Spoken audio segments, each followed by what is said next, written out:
E aí, pessoal, beleza? Eu sou o Patrício do canal Caixa Logística Digital e o nosso vídeo de hoje é de tecnologia. Eu vou trazer para vocês hoje um comparativo entre o famoso processador que foi apelidado pela internet de dragão chinês, tá? Que é o Xeon, e um i5 3330, um i5 de terceira geração. Estava buscando uma forma de fazer um upgrade nessa máquina, tá? Mas a um baixo custo, sem precisar trocar tudo de uma vez. Então me deparei com a opção do Xeon 1140 versão 2, que era barato, potente, alguns falavam, né, ter equivalência com o i7 de terceira geração. O computador estava equipado com uma placa de vídeo GTX 1050 Ti, 12 GB de RAM, montada numa placa da Gigabyte. Testes iniciais no GTA V, um jogo que apesar de ser relativamente antigo, tá, ele é excelente para testes, mostra que o processador gerava um sério gargalo.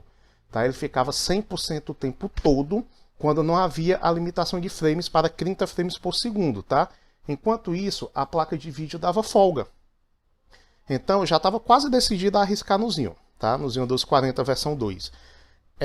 A plataforma é exatamente a que eu já tinha, né? A 1155, então não ia precisar eu trocar nada, tá? Agora, por que esse modelo? Porque a diferença de preço dele para os inferiores, né? Como o 1230 ou 1220, era mínima. Então procurei pela internet vídeos comparativos do i5 3330, né, com o Xeon 1240 V2, mas as informações nesse modelo, em específico, né, as informações em específico de comparativos entre esses modelos eram bastante escassas, tá? Então eu resolvi fazer esse vídeo, ok? Para auxiliar quem possa interessar. Mas vamos lá, vamos ao que interessa, tá? Antes de tudo, não se esquece de se inscrever no canal e dar o joinha. Então, gente, para fazer a comparação foi utilizado o software AIDA64 na versão 6.33.5700, tá? De um lado aqui nós temos o i5 3330 do outro Xeon 1240 V2.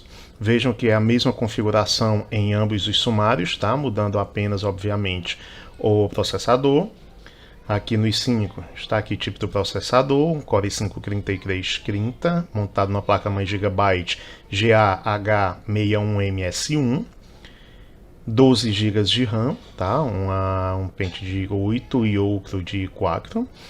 É uma placa de vídeo GTX 1050 Ti, ok? Mesma coisa o Xeon 1240, tá? Aquele tipo de processador, né?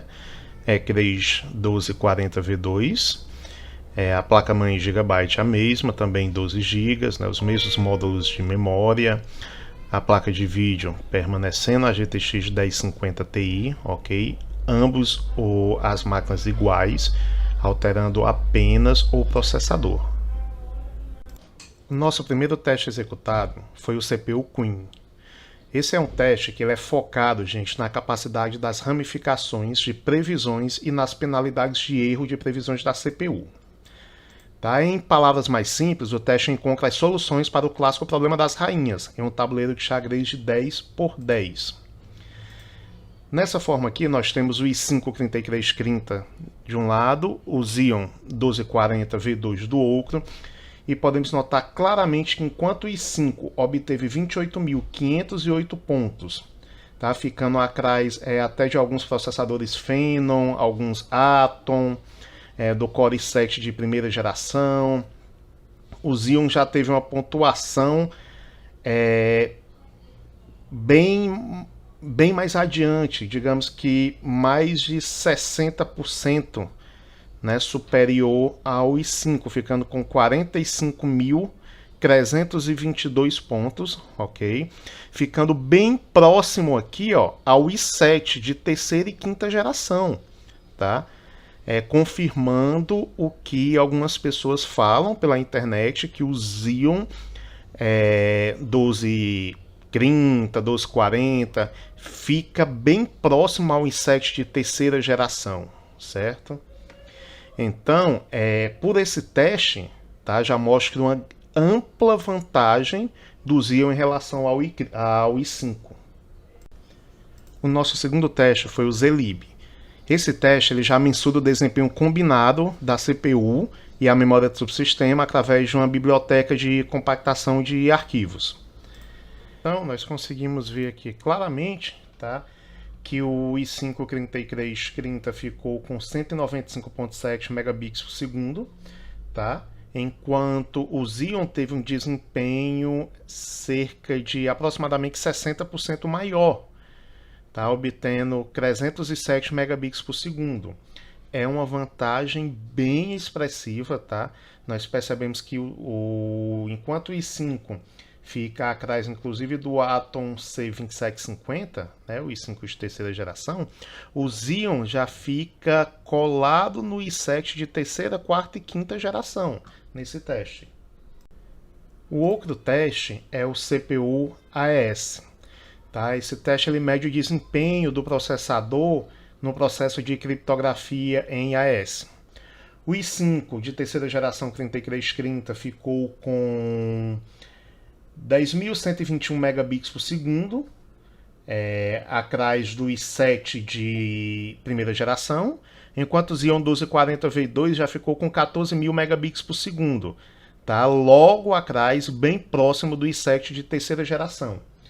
Com esses testes, gente, nós estamos percebendo cada vez mais que o Xeon 1240 V2 ele é praticamente idêntico ao i7 de terceira geração. E nosso último teste, usando o AIDA 64, tá, foi o teste CPU SH3, tá? É outro teste também que mede o desempenho do processador em processos de criptografia, dessa vez utilizando o SHA. O i5 ficou com 629 megabits por segundo, logo atrás de um Xeon L5320, tá? Atrás também do Core i7 de segunda geração, enquanto o Xeon ficou bem próximo, mais uma vez, de um i7 de terceira geração, né? O i7 3770, com a marcação de 771 megabits por segundo. Então, com o AIDA 64, utilizando os principais testes do AIDA 64, nós podemos concluir que o Xeon 1240 V2 é realmente praticamente idêntico ao Core i7 3770, ou seja, uma das variações do Core i7 de terceira geração. Então, gente, como teste final, eu testei ambos os processadores no GTA V, tá? Ambos com a mesma configuração gráfica, e nós vamos perceber que o i5 ficava praticamente o tempo todo dentro da sua carga máxima, a 100%.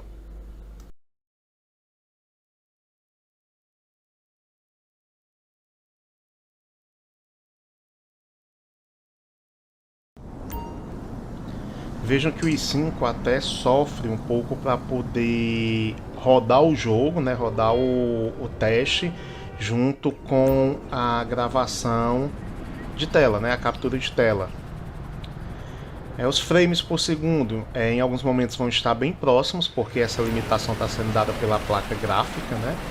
Mas vejam que o i5 fica muito tempo com 100% da carga, enquanto o Xeon tem uma folga bem interessante, tá? Ficando ali pelos seus 30, 40, máximo 50%, tá? Enquanto o i5 sofre bastante. Vejam que em diversos momentos o i5 crava a imagem, né? Porque ele não está aguentando processar tanto o jogo como a captura de tela, certo? Enquanto o Xeon faz isso tranquilamente, tá? E ainda dá frames a mais. Tanto ele dá os frames a mais, como fica com a carga bem menor, como roda o jogo e captura a imagem tranquilamente, sem apresentar nenhum tipo de travamento. Se nós estivéssemos com uma placa gráfica mais potente, naturalmente os frames com o Xeon seriam bem maiores em relação ao i5. Como estamos utilizando a mesma placa gráfica em ambos, tá? Os frames ficam bem próximos, mas vejam o principal, a carga do processador, onde o Xeon trabalha bem mais folgado do que o i5, que trabalha no seu limite, tá? Inclusive não conseguindo manter uma fluidez no jogo ao mesmo tempo que captura a tela. Mas é possível jogar o GTA V com o i5, tá? De terceira geração, quando não está gravando a tela, né? Também não está transmitindo nem nada desse tipo, você está apenas jogando o game. Se você ativar a limitação de frames a 30 frames por segundo, você consegue jogar, tá, o jogo fluidamente. Inclusive, eu terminei GTA V no computador, tá, utilizando esse i5 3330, certo? Mantendo a limitação de frames a 30 frames por segundo, ok? Mesmo assim, o processador trabalha com uma certa folguinha quando você limita. Porém, gente, o Xeon ele esquenta bem mais, tá? Então eu tinha no i5 aquele cooler box mesmo que vem com o processador, né? Inclusive estava até com uma das cravinhas quebradas, né? Vocês tenham atenção a isso, porque o cooler box da Intel ele não é parafusado, ele é apenas umas cravinhas e muitas vezes essa cravinha resseca, quebra e o processador não fica bem colado no dissipador do cooler. E isso gera aquecimento. A minha estava quebradinha, uma não era totalmente quebrada, uma das cravas. Então ainda dava o contato normal, né? Mas tenham cuidado com isso. Então eu optei por trocar o cooler para pegar um maior, com a capacidade de dissipação de calor maior. Então eu optei por esse cooler Notus, certo? Ele tem uma dissipação de calor bem maior. Ele resfriou bem o Xeon, certo? E ele tem um LEDzinho também na fan dele, pode ser o LED azul ou o LED vermelho. E naturalmente, para poder melhorar essa dissipação de calor, eu comprei também uma pasta térmica, uma MX4, certo? Versão 2020, para poder facilitar essa dissipação de calor e deixar o Xeon trabalhando o mais frio possível. Tá? Eu posso dizer que essa dupla aí funcionou super bem. O Xeon na carga máxima no teste no AIDA também ficava por volta ali do 69, encostava no 70 e já voltava para 68, 69, 67. Então a troca do cooler e da pasta térmica por uma de qualidade melhor manteve o Xeon, né, que já é um processador mais esquentado realmente, né? Conseguiu manter o Xeon bem mais frio, mais tranquilo, tá? Agora você pode estar se perguntando, vale a pena um investimento? Hoje na AliExpress ele está custando R$ 280,40, tá? Com um pequeno envio. Quando eu comprei ele, chegou rapidamente, foram menos de 20 dias para chegar. E eu paguei um pouco mais caro, eu paguei R$ 300 aproximadamente. E eu posso dizer, olha, valeu muito a pena mesmo, tá? O processador tem um desempenho bem melhor do que o i5 de terceira geração que eu tinha. E lembrando que eu ainda posso vender o i5 que eu removi da máquina, né? Então eu dei uma pesquisada no Mercado Livre quanto eu poderia vender esse processador, tá? Esse i5, e dei uma olhadinha aí nos valores que eu encontrei no Mercado Livre, tá? Eu conseguiria vender o i5 facilmente pela faixa de R$ 300, R$ 350.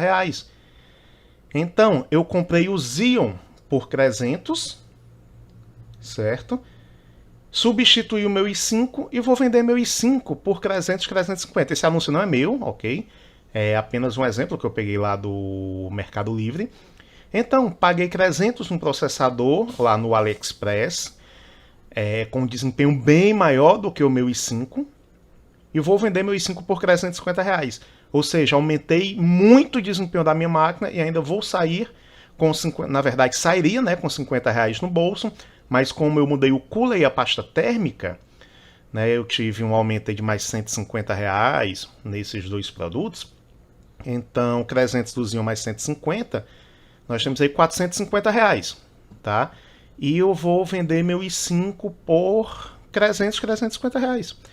Então, no final das contas, por 100, R$ 150 a mais, eu melhorei muito o desempenho da minha máquina.